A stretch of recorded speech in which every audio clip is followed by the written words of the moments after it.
क्यों भैया, इतनी रात को पानी पूरी की दुकान खोल कर बैठे हो? कोई ग्राहक आता है क्या? मेरी दुकान रात में ही खुलती है और जो कोई भी रात को भूख से परेशान होकर भटकता हुआ आता है उसे मैं पानी पूरी खिलाता हूँ। ठीक है भैया, फिर फटाफट मुझे 3 प्लेट पानी पूरी खिला दो, बहुत जोर की भूख लगी है। 3 प्लेट क्या, 4 प्लेट खाओ, 4 प्लेट।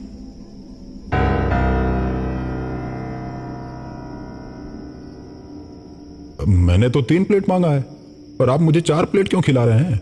उसका पैसा कौन देगा? मैं तो नहीं दूंगा। उसका पैसा कोई नहीं लगेगा क्योंकि वो मेरी तरफ से मुफ्त में है। भैया फोकट में क्यों खिला रहे हो मुझे? क्योंकि आज की रात आप मेरे पहले ग्राहक हैं। जो भी मेरा पहला ग्राहक आता है उसे मैं 1 प्लेट एक्स्ट्रा पानी पूरी खिलाता हूँ। रमेश खुश हो जाता है और मजे से पानी पूरी खाने लगता है। पानी पूरी खाते खाते अचानक उसकी नजर पानी पूरी वाले के पैर पर पड़ती है। रमेश डर जाता है। रमेश ये बात जानता था कि भूतों के पैर उल्टे होते हैं।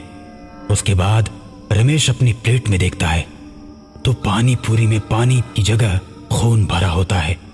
ये देख रमेश और डर जाता है और कांपने लगता है। रमेश को कांपता देख पानी पूरी वाला बोलता है, क्यों भाई, क्या हुआ? डर लग रहा है क्या? खाओ खाओ, अभी तो और खाना बाकी है।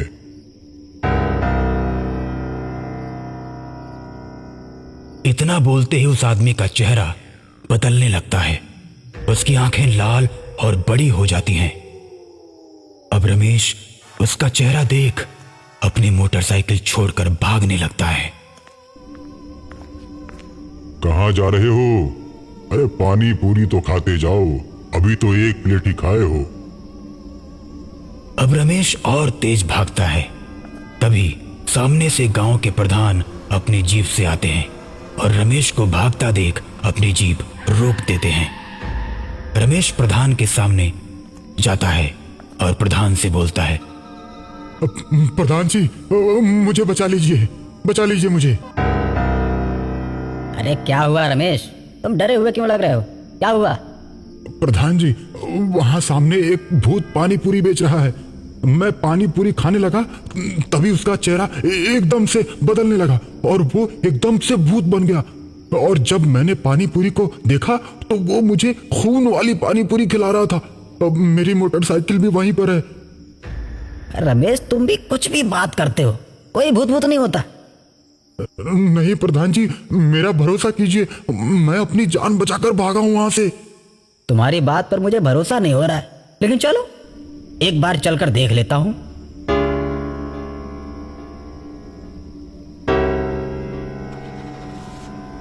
रमेश जीप में बैठकर प्रधान को पानी पूरी के ठेले वाली जगह पर ले जाता है। लेकिन वहां जाने के बाद उसे कोई भी ठेला और आदमी नजर नहीं आता। बस वहां उसकी मोटरसाइकिल खड़ी रहती है। मैंने क्या बोला था, कोई भूत भूत नहीं होता, तुम झूठ में डरे हुए हो। तुमने कोई नशा वशा किया है क्या? नहीं प्रधान जी, मैं तो कभी कोई नशा नहीं करता। मैं सच कह रहा हूं, यहीं पर वो ठेला लगाकर पानी पूरी बेच रहा था। चलो कोई नहीं, तुम्हारे मन का वहम होगा, भूल जाओ। अपनी मोटरसाइकिल उठाओ और चलो। रमेश अपनी मोटरसाइकिल स्टार्ट करता है और जीप के आगे आगे चलने लगता है।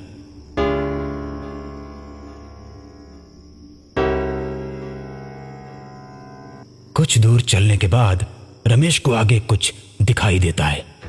अचानक वो अपनी मोटरसाइकिल रोक देता है। रमेश को रुकता देख प्रधान भी अपनी जीप रोक देता है। अरे अब क्या हुआ, रुक क्यों गए? चलो। रमेश डरते हुए बोलता है, प्रधान जी, सामने से कोई आ रहा है। इतनी देर में वो पानी पूरी वाला रमेश के आगे आकर खड़ा हो जाता है और रमेश की गर्दन पकड़कर कहता है, मैंने तुझे कितनी बार कहा कि पानी पूरी खाकर जा, लेकिन तूने मेरी एक नहीं सुनी। और जो मेरी बात नहीं मानता मैं उसे जिंदा नहीं छोड़ता।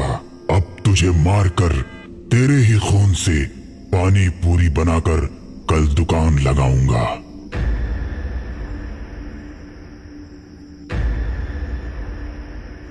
इतना कहकर भूत रमेश को मार देता है। अब भूत को देखकर प्रधान डरकर जीप छोड़कर उल्टे पैर भागने लगता है और तभी प्रधान के आगे वो भूत खड़ा हो जाता है और उससे बोलता है, क्यों प्रधान, तू तो अपने आप को बहुत बड़ा महान समझता है। तुझे क्या लगा कोई भूत भूत नहीं होता? मुझे छोड़ दो भूत जी, मुझे छोड़ दो। मैं अब कभी भी आपका अपमान नहीं करूंगा। अरे मेरा सम्मान ही कब है जो तू मेरा अपमान नहीं करेगा? सारी दुनिया मुझसे डरती है, मुझे किसी के सम्मान की जरूरत नहीं। अब तो तुझे मरना ही पड़ेगा। कल दोनों के खून से मैं बहुत बड़ी पानी पूरी की दुकान लगाऊंगा।